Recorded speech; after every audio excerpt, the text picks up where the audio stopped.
Putin is aware that if he's going to actually go through all the palaver of meeting with Trump, he has to be offering Trump something. That Trump is not going to be at all happy if he goes away purely empty-handed. So I think that if this is going to happen, is because the Russians are willing to make some kind of concession, however limited, partial, and temporary it may turn out to be. President Trump and President Putin will meet for the first time in 7 years in the coming days to discuss a ceasefire deal in Ukraine. A Kremlin aide has confirmed. It's not clear yet where the meeting will be held. Trump previously gave Moscow a deadline of Friday for Russia to agree to a peace deal or face sanctions. So what's going on and what's likely to happen? Well, let's speak now to Mark Galeotti, expert on Russian security affairs and director of the consultancy Mayak Intelligence. Mark, hello, welcome back. Hello, good to be back again. Twice in a couple of days. My cup runneth over with Mark Galeotti. Look, the two leaders would be meeting for the first time since 2018. How significant a move would this be? I mean, in and of itself, I think it is significant. I mean, look, we have to be realistic about the likelihoods, and this is not going to suddenly mean peace in our time. But on the other hand, I suspect that Putin is aware that if he's going to actually go through all the palaver of meeting with Trump, he has to be offering Trump something. That Trump is not going to be at all happy if he goes away purely empty-handed. So I think that if this is going to happen, is because the Russians are willing to make some kind of concession, however limited, partial, and temporary it may turn out to be. And look, Trump has also said, well, he said last night that his meeting with Putin could be followed shortly by another, in which the two would be joined by President Zelensky. How realistic do you think it is that Putin, Zelensky, and Trump could all be in a room together?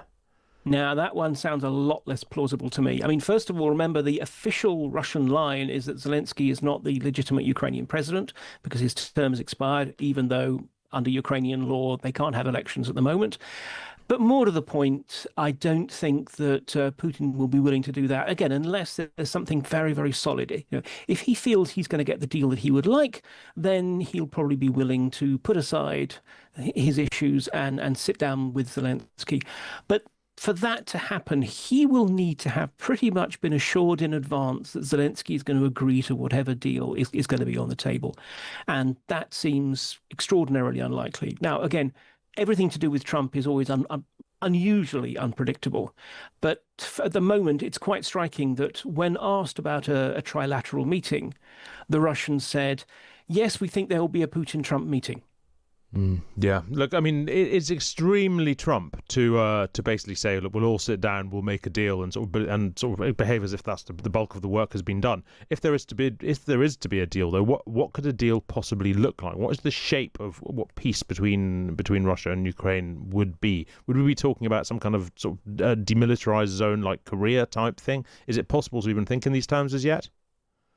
Look, the Russians are demanding that essentially the Ukrainians withdraw entirely from the regions that the Russians have entirely illegally annexed before there be any ceasefire. That is almost certainly a negotiating position. I think, what we're seeing, the position emerging from the Russians is essentially that they get to keep everything that they've already stolen from Ukraine. That even if it doesn't get internationally recognized as Russian territory, nonetheless, there is some degree of sanctions relief, and that Ukraine absolutely must be barred from joining NATO. Interestingly, the European Union, on the other hand, the Russians don't seem to be bothered about excluding. It's almost as if they actually quite want Ukraine to start trying to move towards European Union membership. At the moment, though, I see no evidence that Zelensky will, or indeed could, accept those kind of terms. So this is the problem. There is a deal. What Putin regards as his minimal deal is, I think, way too much for Zelensky. And Trump's notion that somehow he can just sort of get the principles together and they can sort of hammer out some compromise in between seems unrealistic. What about enforcement of any? I mean, even assuming that they could come to some sort of deal of an agreement over borders and who goes where and so on, something somewhere has got to enforce that, or else it's just another war waiting to happen again once Russia is rearmed a bit. What potential would there be for some kind of other troops on the ground?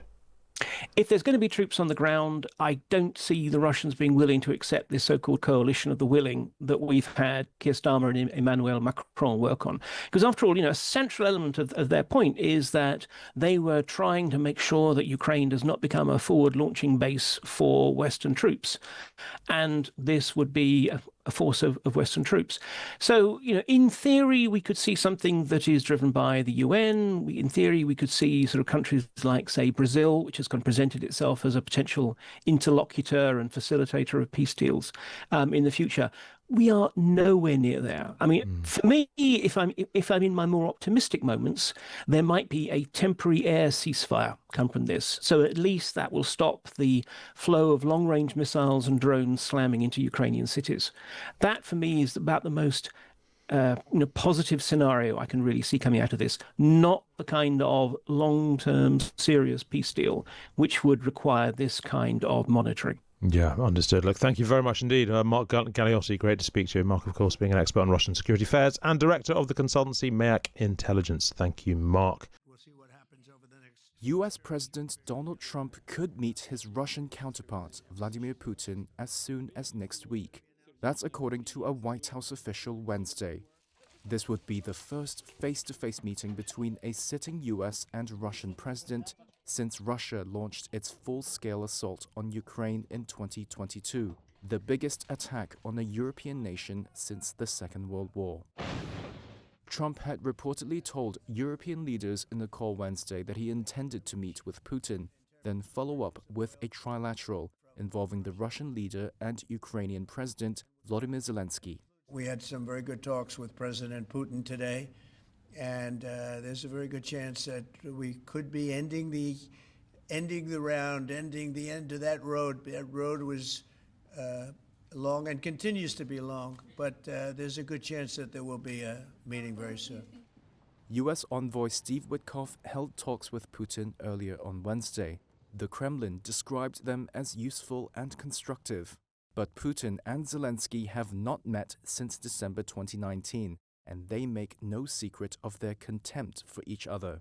The diplomatic maneuvers come days before a deadline by Trump for Russia to agree to peace in Ukraine or face new sanctions.